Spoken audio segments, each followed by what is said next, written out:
batu menangis. Pada zaman dahulu kala, hiduplah seorang ibu dengan anak perempuannya yang bernama Darmin. Ayah Darmin meninggal di saat Darmin masih kecil. Dahulu mereka hidup berkecukupan. Namun di saat ayah Darmin meninggal, ibu Darmin harus bekerja keras di ladang demi hidup mereka. Karena setiap hari bekerja keras di ladang, kulit ibu Darmin jadi kian gelap. Berat badannya pun menyusut. Semua dilakukannya demi Darmin, putri satu-satunya. Namun apa yang dilakukan oleh Darmin, dia tidak mau membantu ibunya bekerja. Kerjanya hanya berdandan. Suatu hari, ibu Darmin hendak bekerja. Dia harus bekerja di ladang sampai sore, sebab musim panen sudah tiba. Maka ibu Darmin berkata kepada Darmin, "Darmin, bisakah engkau memasak siang ini, nak? Karena ibu tidak bisa pulang siang ini. Dan jikalau kalau engkau sudah selesai memasak, bisakah engkau mengantar ke ladang ibu, nak?" Darmin yang sedang menyisir rambutnya yang indah terkejut. "Tidak mau, Bu. Kalau aku memasak, nanti rambut aku bau tungku. Aku kan habis keramas. Dan jika aku mengantarkan ke ladang ibu, kulit aku jadi kotor. Aku kan habis luluran." Ibu Darmin hanya bisa menggeleng-geleng kepalanya yang sedih. Sesampainya di ladang, ibu Darmin bekerja dengan keras. Dia mengumpulkan hasil ladangnya yang besok dia akan menjualnya ke pasar. Ketika dia lelah, dia beristirahat dengan meminum air kendi yang dibawanya. Ibu Darmin pun berdoa di dalam hati, "Ya Tuhan, tolong kami, ubahlah sikap Darmin, jauhkanlah dia dari sifat malasnya." Setelah pulang dari ladang, ibu Darmin pulang ke rumah. Betapa terkejutnya di rumah tidak ada makanan yang bisa dimakan. Darmin sama sekali tidak mau memasak. Darmin yang melihat ibunya pulang malah marah-marah. "Ibu ini kemana saja sih? Seharian aku tidak makan."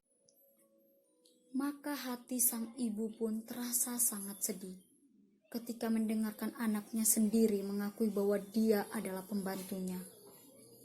Maka mereka melanjutkan perjalanannya lagi. Di tengah perjalanan, Darmin bertemu dengan seorang temannya laki-laki. Darmin, kau mau kemana?" Maka Darmin pun segera menjawab, Aku mau ke pasar." "Ngomong-ngomong, siapa yang di belakangmu? Apa dia ibumu?" "Oh bukan, dia bukan ibuku, dia pembantuku." Mendengarkan perkataan Darmin, hati sang ibu pun terasa semakin sedih, namun hanya ditahan di dalam hati. Mereka melanjutkan perjalanannya lagi. Sampainya ibu dan Darmin di depan pintu pasar. Di saat mereka ingin memasuki pasar, lagi-lagi Darmin bertemu dengan seorang temannya. Darmin, tumben kamu ke pasar."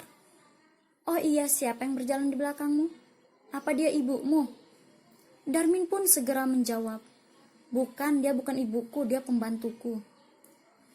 Mendengarkan perkataan Darmin, hati sang ibu terasa semakin sedih.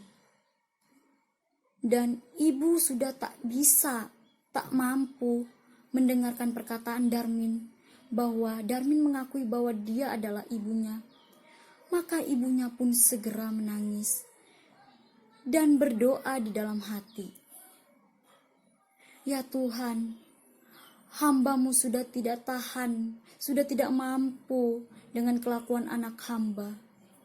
Tolong kiranya Tuhan menghukum dia agar dia menjadi jerah."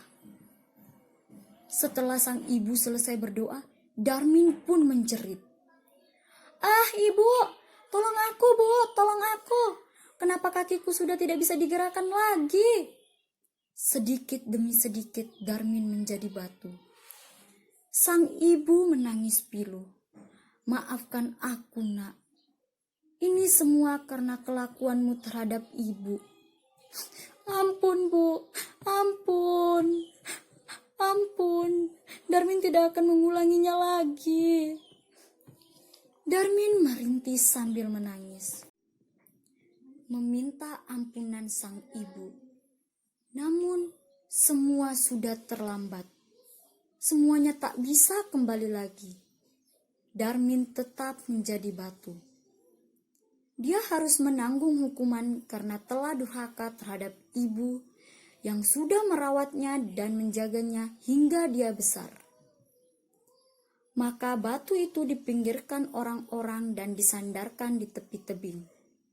Sampai sekarang batu itu masih ada di Kalimantan Barat dan dinamakan Batu Menangis.